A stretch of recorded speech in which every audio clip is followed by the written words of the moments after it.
현월TV 파수꾼 여러분, 파수꾼의 주말밤 현월TV 목사입니다. 밤은 아닌데 43번째 파주밤으로 여러분을 찾아뵙습니다. 여러분 이번 한 주는 어떠셨습니까? 4월 셋째 주일을 보내고 네 번째 토요일입니다. 여러분 이번 주 구원의 여정에서 여전히 주님의 뜻을 따라 힘껏 살아내시는 일에 최선을 다하셨는지요? 우리에게 주어진 토요일은 지난 한 주를 돌아보고 하나님 앞에서의 삶의 자세를 생각하고 확립한 날입니다. 오늘은 2025년 4월 26일 토요일입니다. 4월 마지막 넷째 주일을 앞둔 주말, 기도하면서 파수꾼의 주말밤 시작하도록 하겠습니다. 기도합니다. 지난 한 주간도 하나님의 은혜와 사랑 가운데 변함없이 주님의 택하신 백성들과 함께 해주신 그 은혜를 참으로 감사합니다. 변함없이 우리 앞에 펼쳐질 여러가지 치열한 진리 전쟁의 한 복판에서 끝까지 남아서 승리하는 비결은 오직 하나님의 말씀에 창념하여 살아가는 것임을 믿고 살아갈 수 있게 도와주시고, 또한 오늘도 파수꾼의 주말밤을 통해서 하나님의 계시된 진리, 시편의 깊은 뜻을 깨닫는 은혜의 시간이 될 수 있도록 하나님께서 우리와 함께 하시기를 간절히 원합니다. 또한 주님이 주시는 단잠을 자고 달콤한 꿈을 꾸는 그러한 은혜가 있기를 원합니다. 하나님, 이 시간도 성령께서 변함없이 함께하여 주시고 시작과 끝을 주관하시며 우리의 계시 의존한 신앙이 더욱더 견고하게 서고 험악한 시대에도 변치 않는 믿음으로 흔들리지 않으며 굳건하게 서서 주님이 교회의 기초로 세우신 사도들의 말로나 편지로 가르침을 받은 신앙의 전통을 굳건하게 지키는 진리의 파수꾼 증인으로 서게 도와주옵소서. 거짓과 불의가 난무하는 현실에서 정직함과 신실함으로만 살아가기 위해 애쓰는 이들을 기억해 주시고, 위정자들이 마땅히 행할 바를 행하고 권력의 눈이 멀어서 국민들의 삶을 외면하는 일이 없도록 늘 함께 하시기를 원합니다. 오직 하나님의 정의와 공의가 나타나게 하옵소서. 이 시간도 이 연약한 자가 하나님의 말씀을 조금 풀어 해석하고 해설할 때 듣는 이들의 마음속에 성령께서 주시는 위로와 평강과 확신이 충만하기를 간절히 원합니다. 성삼위일체 하나님, 모든 영광을 홀로 받으시옵소서. 우리 주 예수 그리스도 이름으로 기도합니다. 아멘. 지난주에 이어서 오늘은 시편 40편입니다. 먼저 40편을 낭송하고 해설하도록 하겠습니다. 시편 40편입니다. 내가 여호와를 기다렸더니 귀를 기울이사 나의 부르짖음을 들으셨도다. 나를 기가 막힐 웅덩이와 수렁에서 끌어올리시고 내 발을 반석 위에 두사 내 걸음을 견고하게 하셨도다. 새 노래 곧 우리 하나님께 올릴 찬송을 내 입에 두셨으니 많은 사람이 보고 두려워하여 여호와를 의지하리로다. 여호와를 의지하고 교만한 자와 거짓에 치우치는 자를 돌아보지 아니하는 자는 복이 있도다. 여호와 나의 하나님이여, 주께서 행하신 기적이 많고 우리를 향하신 주의 생각도 많아 누구도 주와 견줄 수가 없나이다. 내가 널리 알려 말하고자 하나 너무 많아 그 수를 셀 수도 없나이다.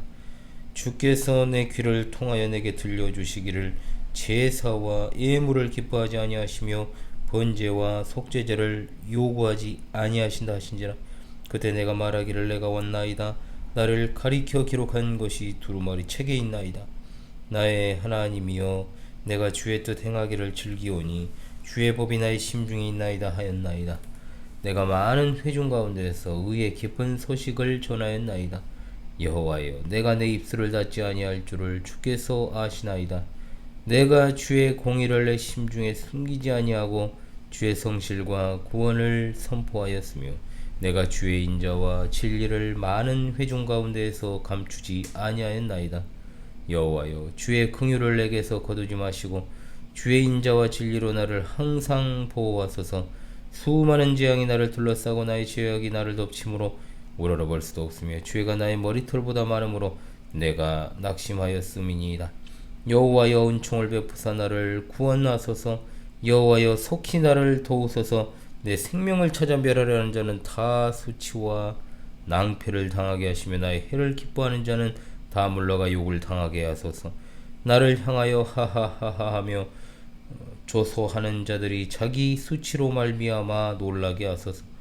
주를 찾는 자는 다 주 안에서 즐거워하고 기뻐하게 하시며 주의 구원을 사랑하는 자는 항상 말하기를 여호와는 위대하시다 하게 하소서.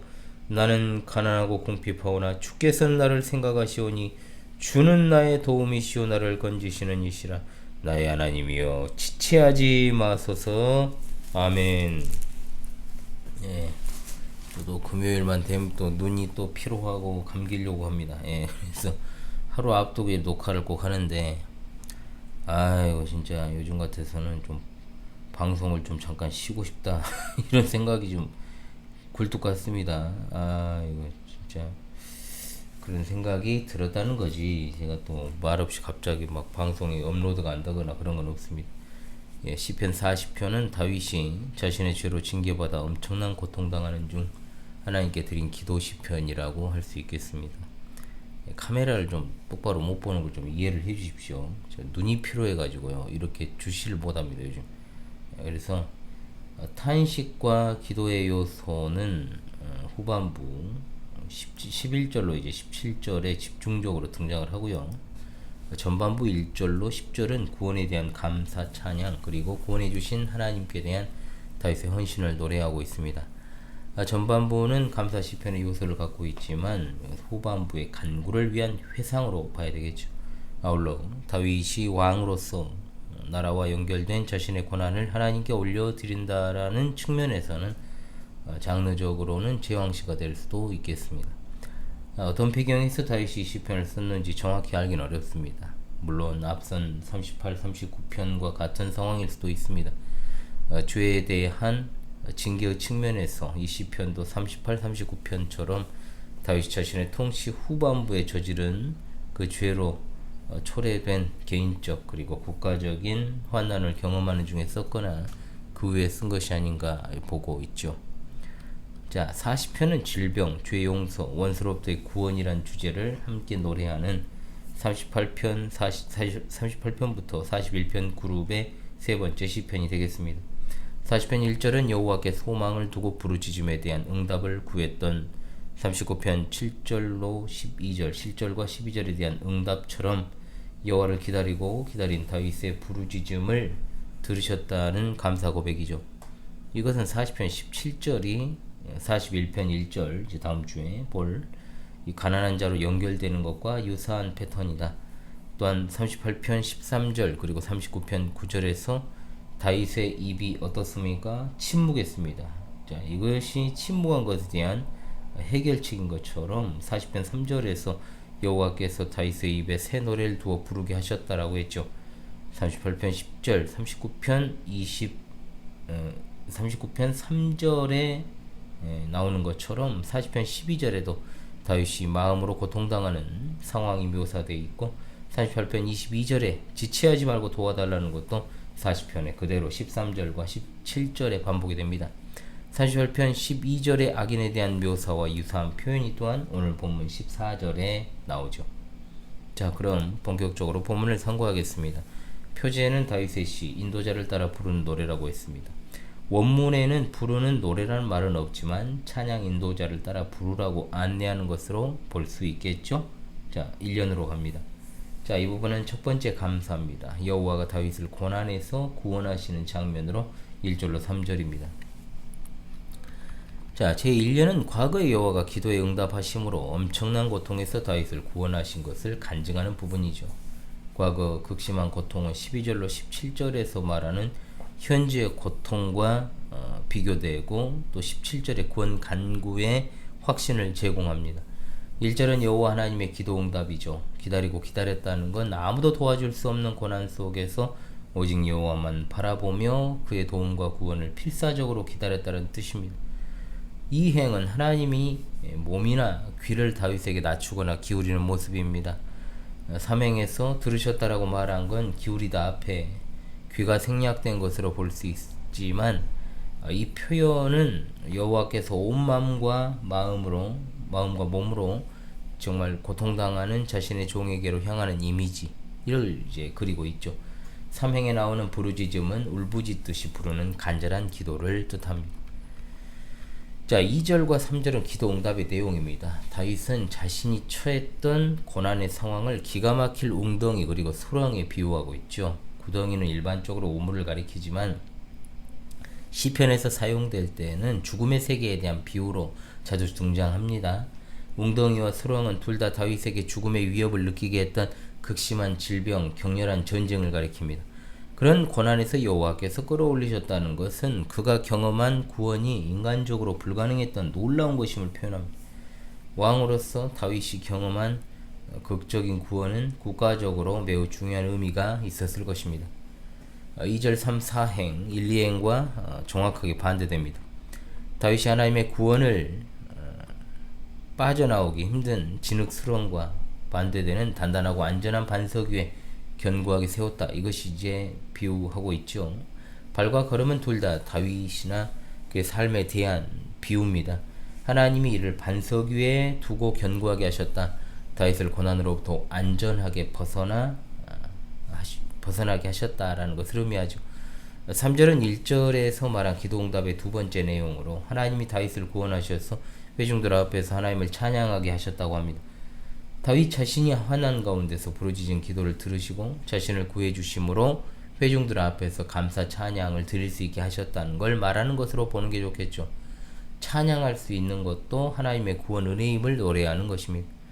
새 노래는 절망적인 상황에서 구해주신 하나님의 은혜를 찬양하는 구원의 노래, 과거 구원과 연결되면서도 새롭게 경험한 구원을 노래할 뿐만 아니라 미래 구원을 기대하는 노래가 되겠습니다.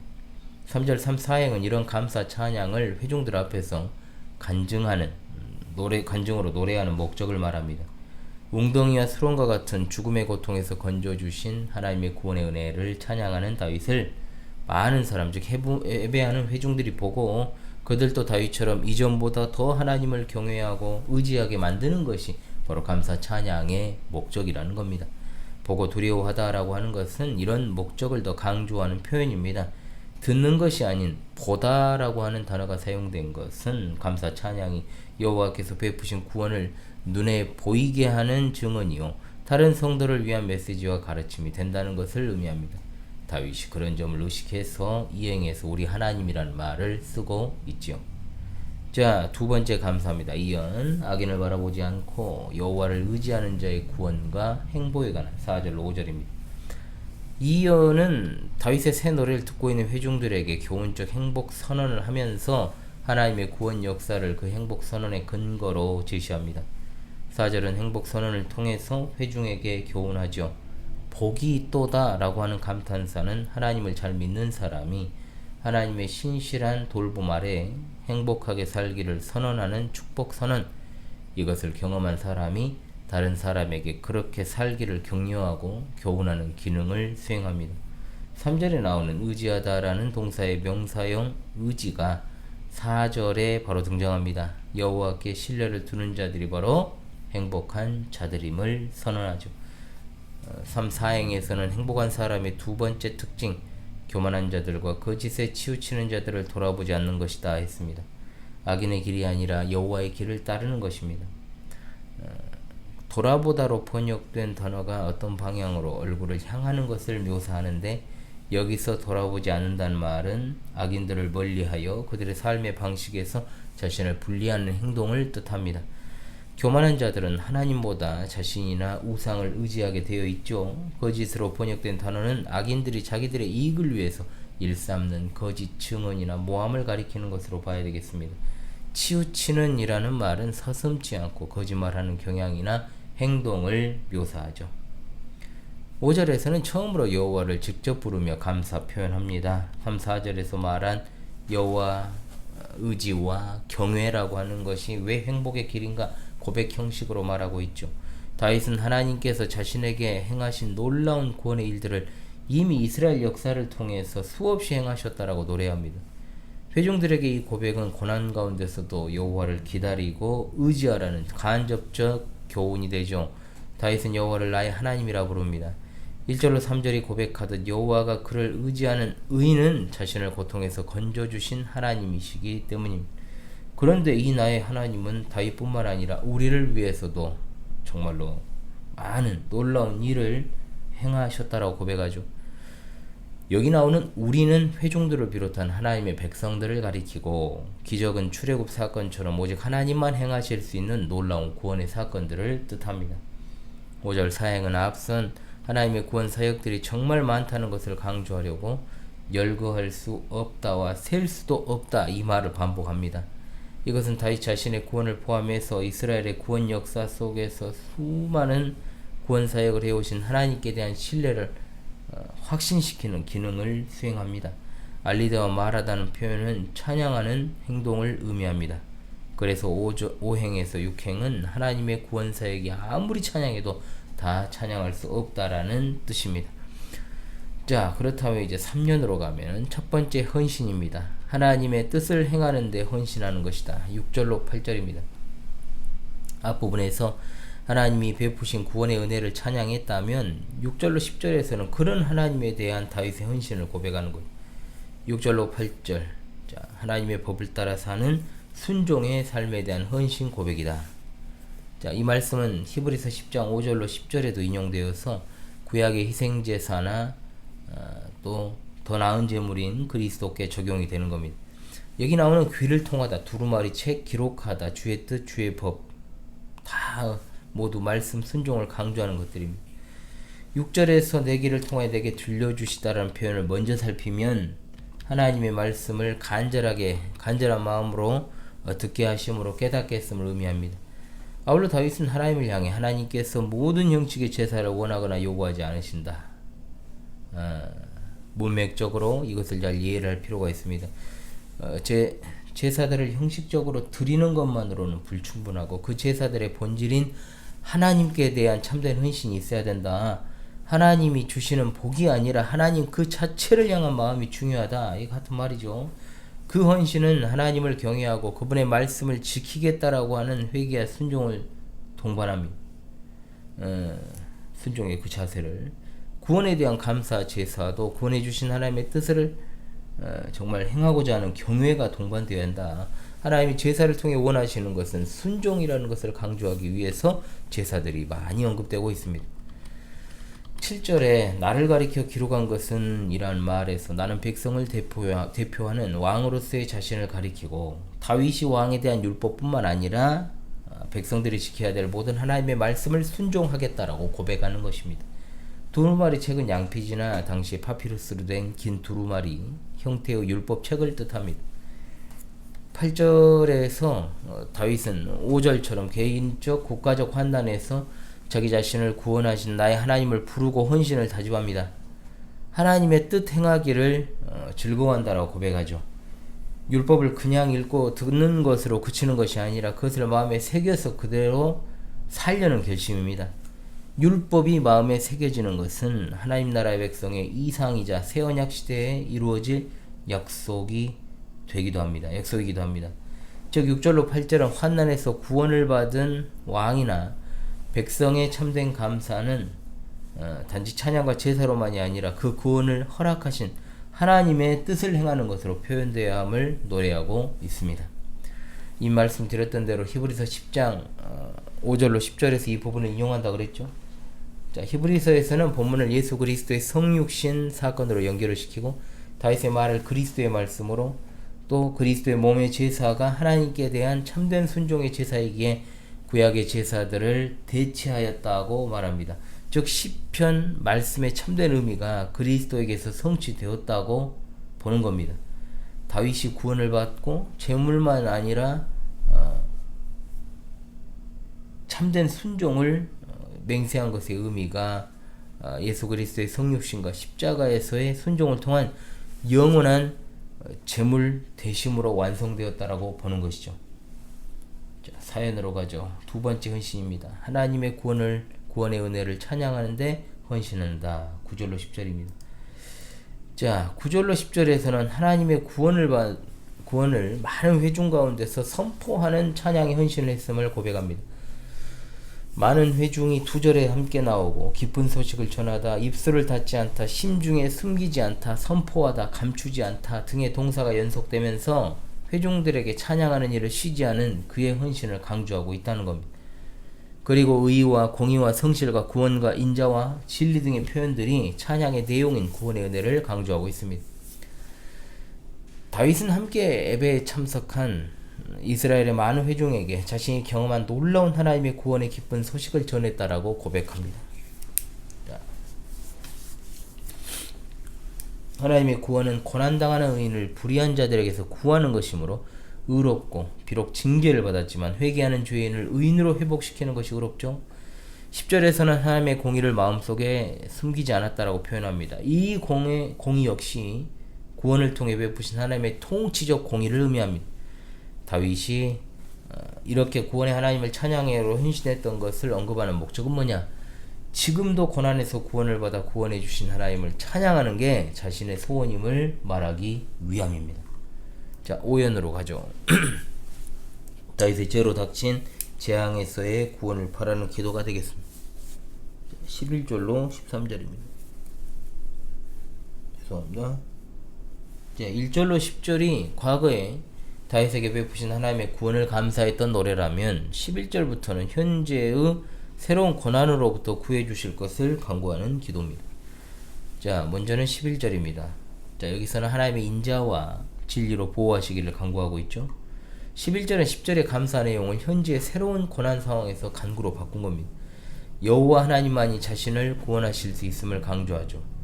다윗은 하나님의 구원의 인자와 진리를 다시금 베풀어 주시기를 기도합니다. 여기에 하나님의 불쌍히 여기시는 사랑을 의미하는 긍휼을 덧붙이고 있죠. 그것은 현재의 고난이 자신의 죄로 말미암은 것이기 때문일 것으로 보입니다. 나중에 다윗은 자신에게 긍휼을 감추지 않으신 여호와의 구원 은혜를 회중에게 감추지 않을 것을 노래하고 있는 겁니다. 자, 그 다음 12절로 13절은 죄를 지어 재앙에 둘러싸인 다윗의 구원 간구가 되겠습니다. 자, 다윗은 자신이 현재 당하는 고난이 자신의 죄악에 대한 징계임을 고백합니다. 거기서 구원해 주시기를 간구합니다. 다윗은 자신이 지금 죄에 대한 하나님의 징계로 얼마나 엄청난 고통을 당하고 있는지 아랍니다. 1, 2행에서 그는 수많은 재앙이 자기를 둘러쌌다라고 탄식합니다. 이 재앙들이 구체적으로 질병인지 전쟁인지는 확실하지 않습니다. 그러나 둘러싸다라는 동사는 주로 이제 죽음의 상황을 암시하는 데 사용되죠. 그래서 이 부분을 다윗이 말년에 겪은 반란이나 또는 자신의 죄로 인한 고난이라고 보는 시각이 많습니다. 수많은이라는 말은 셀 수 없이 많다는 뜻이요. 또한 하나님의 구원 은혜가 셀 수 없이 많다는 5절과 대조되는 것이다 라고 볼 수 있겠습니다. 3, 4행에서 다윗은 자신의 죄악이 자신을 잡아서 볼 수도 없는 지경이다. 즉 현재 고통이 자신의 죄에 대한 징계로 왔음을 뜻하는 겁니다. 죄악은 여기서 죄악으로 정말 죄와 그로 인해 받은 벌까지 포함하는 거예요. 즉 죄악에 대한 엄청난 징계로 너무 고통스럽다라는 표현이죠. 아울러 다윗은 자신이 저지른 죄와 그로 인해 받는 벌이 자신의 머리카락보다 많아서 낙심합니다. 13절에서는 다윗의 다급함이 여호와를 두 번이나 부르고 속히라고 하는 부사를 사용하는 것에서 잘 드러납니다. 은총을 베푸소서. 이것은 회개하는 죄인을 용서하시고 현재 고난에서 구원하시는 것이 오직 하나님의 자비와 사랑에 달린 것임을 고백하는 표현입니다. 이행에서 속히 자신의 도움이 되어주시기를 기도하죠. 자, 마지막 6연으로 가겠습니다. 14절로 17절입니다. 이 부분에서는 대적들의 멸망과 의인의 구원을 바라는 기도를 해야 됩니다. 하고 있습니다. 자, 마지막 연에서 다윗이 자신의 목숨을 앗아가려고 하고 자신의 고난을 비우는 대적들의 멸망과 자신의 구원을 통한 의인들의 찬양을 위해서 기도하고 있습니다. 자, 먼저는 14절로 15절 대적들의 멸망을 구하는 기도죠. 자, 4, 5절과 같이 의인과 악인이 잘 대조되고 있습니다. 4절이 천명하는 의인의 행복, 14절로 15절이 강조하는 대적의 부끄러움이나 수치와 대조되죠. 다윗은 자신을 해치는 대적들이 수치당하기를 기원합니다. 하나님의 심판 결과로 대적들이 수치를 당하게 되기를 간절히 바랍니다. 뒤로 물러난다라고 하는 표현은 전쟁에서 패배해서 도주하는 모습입니다. 대적들은 내 생명을 찾아 멸하려 하는 자들, 그리고 나의 해를 기뻐하는 자들로 표현하고 있죠. 이들은 죄로 징계받아 고통당하는 다윗의 상황을 기뻐하고, 이런 상황을 빌미로 어떻게 하든지 다윗을 멸하려고 하는 자들이잖아요. 그러나 다윗의 죄가 그들과 무관하기 때문에 그들은 악한 겁니다. 다윗의 약점을 이용해서 반란을 일으키는 압살롬이 대표적이죠. 대적들은 다윗의 고통에 대해서 거짓말을 퍼뜨리고 그를 죽이는 명분으로 삼았던 거예요. 15절에서 대적을 표현하기를 나를 향하여 하하하하 하며 조소하는 자들이, 이렇게 조소하는 자들이라고 고발을 합니다.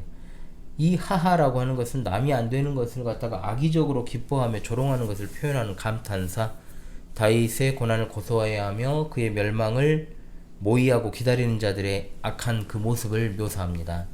15절의 기도는 다윗의 멸망을 기다리던 악인들이 도리어 하나님의 심판을 받아 수치당할 때 그들이 실망하고 놀라게 해달라는 것입니다.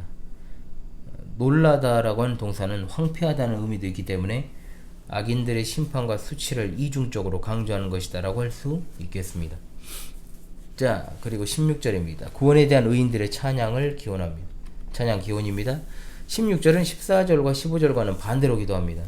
대적들과 반대로 의인들이 고난당하는 다윗의 구원을 보고 기뻐하고 하나님을 찬양하게 해달라는 것이죠. 여기 나오는 의로운 회종들은 주를 찾는 모든 자, 주의 구원을 사랑하는 자, 이렇게 표현되어 있습니다. 주의 구원을 사랑하는 자들은 의인이 고난당할 때 여호와가 의와 인자와 성질로 구원하시는 것을 즐거워하는 것이요. 자, 또한 그렇게 즐거워하는 자들을 뜻하죠. 이행에 즐거워하고 기뻐하다라고 하는 이중적인 표현은 격한 기쁨을 강조하는 것이고, 14절로 15절의 악인들의 기쁨과 대조적입니다. 의로운 회중들의 찬양 내용은 여호와는 위대하시다. 이것은 5절에 상응하는 놀라운 구원의 은혜를 베푸신 여호와에 대한 찬양입니다. 자, 마지막 17절은 다윗의 구원을 촉구하는 기도가 되겠습니다. 마지막 기도입니다. 16절의 전제 조건입니다. 17절에는 하나님을 부르는 말이 많이 나옵니다. 주님, 주, 나의 도움, 나를 건지시는 이, 나의 하나님, 5번이 나와요. 하나님에 대한 신뢰와 기도의 절박함을 갖다가 표현하고 있는 겁니다. 이것은 1, 2절에서 기도를 들으시고 수렁에서 끌어올려 반석 위에 두신 구원의 하나님을 다시 부르는 겁니다. 13절의 기도의 반복이고 확장으로 1절로 3절의 구원 간증에 상응하고 있습니다. 2절에서 다윗이 웅덩이와 수렁이 같은 그 죽음의 위기에서 구원받았다고 했는데, 여기서는 가난하고 궁핍하다는 표현으로 그런 상황을 묘사하죠. 오직 하나님 외에는 다른 그 어떤 누구도 도와줄 사람이 없는 절박함을 강조합니다. 하나님께서 자신의 주님이시기 때문에 종인 자신을 생각해달라고 기도합니다. 사행에서는 하나님을 자신의 도움과 건지시는 분으로 고백하며 하나님을 찾는 다윗의 하나님으로서 지체하지 말고 고통에서 건져주시기를 간구합니다. 자, 본문 해설은 여기까지 하죠. 와, 진짜 힘겹네요.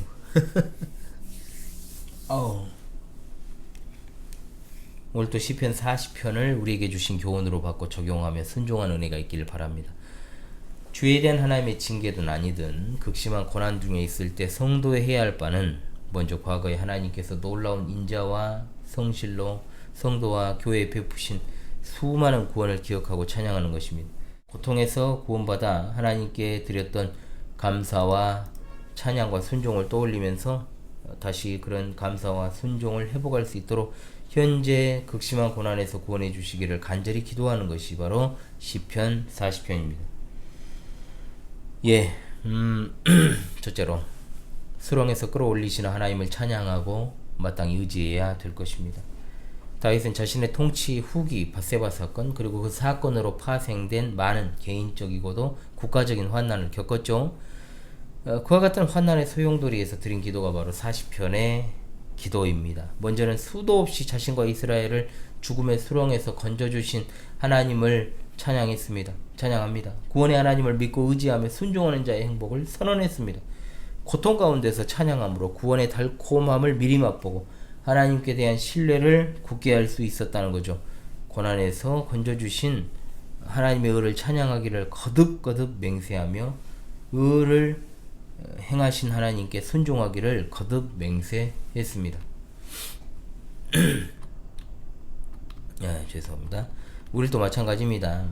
어떤 상황을 맞닥뜨리더라도 나의 나된 것이 하나님의 은혜임을 생각하고 그 많은 지나온 시간 속에서 우리 각자가 어찌 고통스러운 인생의 수렁이 없었겠어요? 지금 통과하는 중에 있는 분들도 있을 겁니다. 그러나 결국 넉넉하게 구원해 주셨고 오늘의 내가 있다는 것. 그 모든 어두운 터널을 통과할 때 함께 하신 우리 하나님을 생각하면 어떤 고난이라고 해도 그 안에서 구원의 달콤함을 맛볼 수가 있게 되는 것이요. 더욱더 하나님을 믿고 의지할 수 있습니다. 왜 우리가 고난에서 구원을 받아야 하는가 묻는다면 그 이유는 오로지 하나입니다. 죄를 용서하시고 고난에서 우리를 고난에서 우리를 건지시는 의를 행하시는 하나님을 종일토록 찬양하기 위한 것입니다. 첫째도 하나님의 영광, 둘째도 하나님의 영광을 찬양하기 위한 우리의 존재 목적을 잃어서는 안 됩니다. 히브리서 13장 15절 말씀. 그러므로 우리는 예수로 말미암아 항상 찬송의 제사를 하나님께 드리자. 이는 그 이름을 증언하는 입술의 열매니라. 아멘. 또 그 어떤 희생 제사보다 완벽하고 유일무이한 순종의 제물이 되셨던 예수 그리스도의 은혜로 다시 용서받고 고난에서 구원받아 그리스도처럼 하나님의 말씀에 순종하기 위해 우리는 고난에서 구원을 받아야 될 줄로 믿습니다. 아멘. 둘째로 현재 고통을 앓으며 죄 용서와 구원을 간절히 기도해야 됩니다. 수렁에서 건지신 하나님을 의지하며 순종과 찬양을 목적으로 현재의 죽을 것 같은 아픔과 고통을 하나님 앞에다 쏟아내놓고 기도해야 됩니다. 하나님의 의와 인자하심을 다시 베푸셔서 사탄과 죄악의 세력을 물리치시고 죄를 용서하셔서 고난에서 속히 건져주시길 간절히 기도해야죠. 이런 놀라운 구원으로 교회가 같이 기뻐하고 또 구원의 새 노래를 부를 수 있게 하시기를 기도해야 된다는 겁니다. 예수님 당시에 얼마나 많은 사람이 수렁과 웅덩이와 같은 그런 고통에서 허우적댔습니까? 오늘을 살아가는 우리는 이 진리가 위협받고 공격받는 영적인 대기근의 시대 그리고 큰 환난의 시대로 가는 길목에서 다시 오실 우리 주님을 고대하고 있지 않습니까? 고대하죠. 여전히 그런데 우리는 똑같은 신앙을 가지고 있습니다. 하나님의 영광을 위해서 우리는 반드시 그와 같은 웅덩이 그리고 수렁에서 건짐받게 될 것임을 잊지 말고 살아갈 수 있기를 바랍니다. 주의 인자하심과 진리는 성도들의 영원한 구원의 소망임을 잊지 맙시다. 아멘. 예, 여러분, 진짜 힘드네. 한 주간 여러분 얼마나 노고가 많으셨습니까? 오늘도 4월의 마지막 토요일입니다. 이제 마지막 주일로 보내고 다음 파주밤은 5월에 뵙겠네요. 지난번에 말씀드린 것을 다시 한번 상기시켜 드리겠습니다. 5월 3일에 시편 41편을 하면 1권을 다 이제 마치게 됩니다. 그리고 10일은 토요일이지만 방송 6주년인 날이기 때문에 녹화 방송으로 다른 내용으로 편성해서 파주밤을 진행하고요. 17일 파주밤은 한번 쉬겠습니다. 그리고 24일부터 다른 성경 본문으로 여러분을 찾아가도록 할게요. 5월에는 늘 분주합니다. 그리고 저희 가정은 가족여행을 계획해서 이제 갑니다. 작년만 하더라도 너무 아이들이 어려가지고 시진이가 여행 후에 이제 아파서 입원하는 일도 있었고 했던 그런 기억이 엊그제 같은데 벌써 1년 전이네요. 올해는 더 낫겠죠. 이제 컸으니까 조금 더 어찌되었든 여러분 변함없이 주님의 은혜와 평강이 가득한 주일을 누리시기를 바라면서요. 현도리와 함께하는 16주차 구원의 여정 여전히 함께해 주셔서 감사했습니다. 감사합니다.